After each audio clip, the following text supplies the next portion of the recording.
ごきげんよう、上川薫です。今回取り上げる話題は、ウクライナへの軍事支援で、かなり思い切った動きをドイツがしようとしています。それは、対空戦車ゲパルト、これまでに供与した総数よりも多い数をウクライナに供与し、ウクライナ軍の対空防御力を大幅に向上させようとしています。今回の動画では、ミサイル兵器の発達により、対空戦車はもはや時代遅れだと言われていたにもかかわらず、この戦争において非常に有用であることが証明された対空戦車ゲパルトがなぜ今再評価されているかについて改めて動画で解説していこうと思います。ただし、対空戦車ゲパルトが時代遅れと言われた理由というのは、やはり何といっても長射程のミサイルによる攻撃にはゲパルトでは対抗できないという事情があります。しかし、ゲパルトが見直されている理由は何といっても大量に使用される突撃ドローンの存在があるからです。ロシア軍はイランから導入した突撃ドローンを大量に使用しており、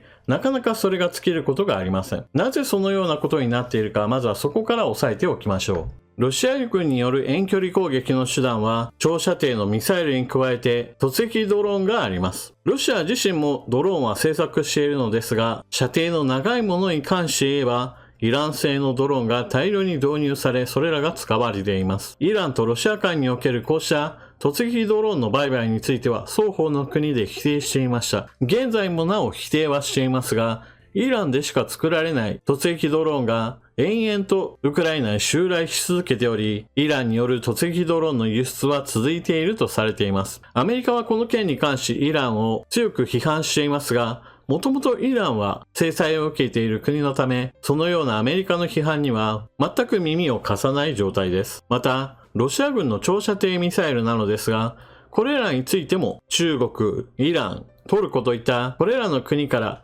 民生用品の中に紛れ込ませたり、ペーパーカンパニーを使ったりと、様々な手法で必要な部品をかき集めてロシアは輸入しているとされています。そのため巡航ミサイルの製造ペースは低調ではあるものの、製造そのものは継続的に行われ、これらのミサイルがウクライナへの都市攻撃などに継続的に用いられています。さて、そこでドイツの一つの決断があります。ドイツは対空戦車ゲパルト、現在のところ34両をウクライナへ供与していますが、これに加えて年内45両の供与を目指しています。また、対空戦車ゲパルトの話題になるとどうしても問題になるのが、弾薬不足です。もともとゲパルト用の弾薬はスイスにある軍事企業が製造しており、スイス自身はウクライナへの直接的な武器販売や、もしくは販売先の国がウクライナに供与することを認めていません。そのため、ドイツのラインメタル社は、ゲパルト用の弾薬については、スイスで作られたものを当てにせず、自分のところで新規製造することを発表しています。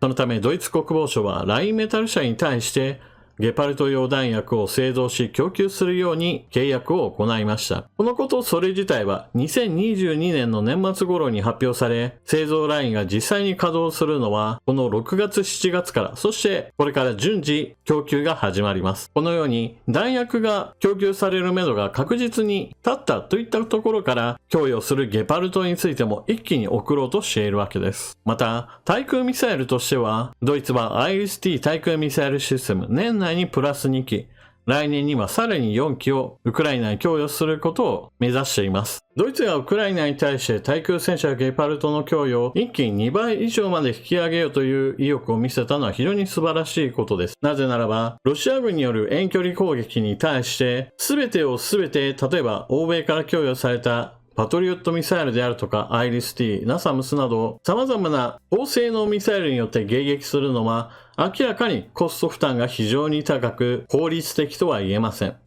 特に、イラン製の突撃性ドローンに対して高価なミサイルを使うのはどうしても、量体効果としては悪くなります。ただし、それらの攻撃を無視してしまえば、残念ながら都市攻撃を目的としているため、一般市民が亡くなってしまいます。ですから、迎撃することそれ自体を放棄するわけにはいきません。なんとかミサイル以外の方法で、もしくはミサイルによる迎撃を少しでも割合としては小さくしようとするのがドイツの狙いです。特に突撃性ドローンに対しては、ミサイルよりも機関砲弾で十分に対応できることから、ゲパルトの配置数を増やし、その防空エリアを各地に展開するだけでもミサイルの使用量を大幅に減らすことができます。ゲパルトは対空レーダーを搭載した自走型の対空機関砲ですから、自らドローンを見つけ、それに対して迎撃に向かうということもできるわけです。また、ゲパルトのような機関砲弾によるドローン対策が求められているのは、何も遠距離攻撃に対する防御だけではありません。前線近くにおいては、監視ドローンが飛び交っていて、それらの監視ドローンの情報によってロシア軍は攻撃を行ってきます。なるべく前線近くにもゲパルトがより多くいて、ロシア軍の偵察ドローンを次々と落とすといったこともできるだけ行った方が被害を軽減することができます。また、現在のところは領土奪還のためにロシア軍の防御が厚いところへとウクライナ軍は前進しなければなりません。その時にもやはり地上部隊をなるべく守るためには対空兵器もまた地上部隊と一緒に移動することが望ましいものです。そうした時にアイリス T やパトリオットミサイルといった高性能な対空ミサイルシステムについてはロシア軍に見つかった場合においては集中攻撃を受ける可能性があります。残念ながら兵器の価格といったものが高ければ高いほど付け狙われる可能性が高くなりますから、対空戦車ゲパルトが散らばっている状態でウクライナ軍に配備されていた方が使い勝手はきっと良いでしょう。また、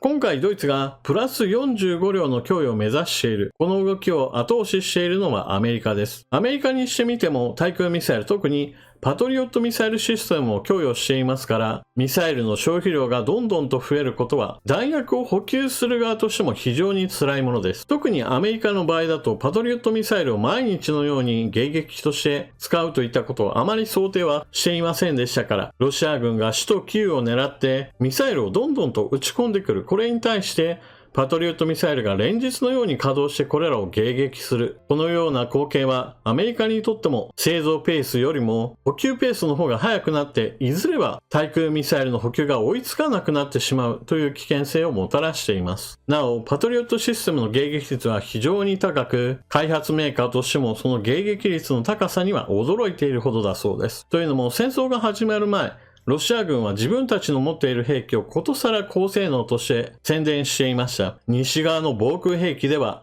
ロシア製のミサイルは全く防ぐことができない。そのような表現を行っていたのです。しかし、蓋を開けてみれば、迎撃率が 100% になる日もあり、弾さえ続けば、首都キーウは守りきれるかもしれないという状態なのです。ロシア側の長射程ミサイルが、いかに性能を古代表現していたかがこれで証明されているわけです。ただ、ロシア側のこうした表現というのは別にミサイルだけの話ではないですから、それほど珍しいわけではありません。ロシアの何を恐れるべきかといえば、何といっても、そこそこの性能でもいいから、とにかく数を揃えて、飽和攻撃をしようと試みてくることです。現在のところ、欧米から供与されたミサイルシステムに対して補給は続いていますが、ロシアはこれを何とか上回ろうとして、ミサイルをバカスカ打ち込んできて、さらにはミサイルの消費量を激しくするためにも、ミサイルよりももっと安い価格で手に入れられるイラン製の突撃性ドローンを継続的に輸入し、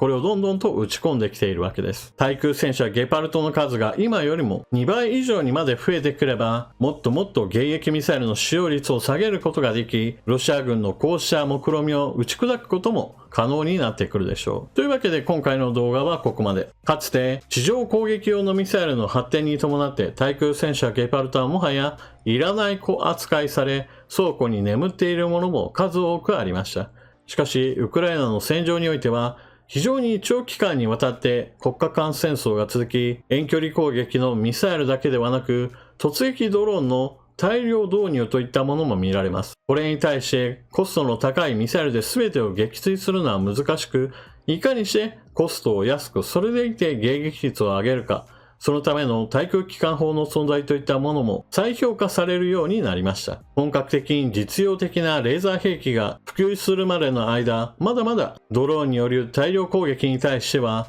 機関砲による迎撃といったことが見直される時期が続くことでしょう。というわけで動画を最後までご視聴いただきありがとうございました。チャンネル登録していない方はぜひともチャンネル登録していってください。そして動画を見終わった方は評価ボタンのクリックとあなたの感想コメントよろしくお願いします。それでは次の動画でまたお目にかかりましょう。またね。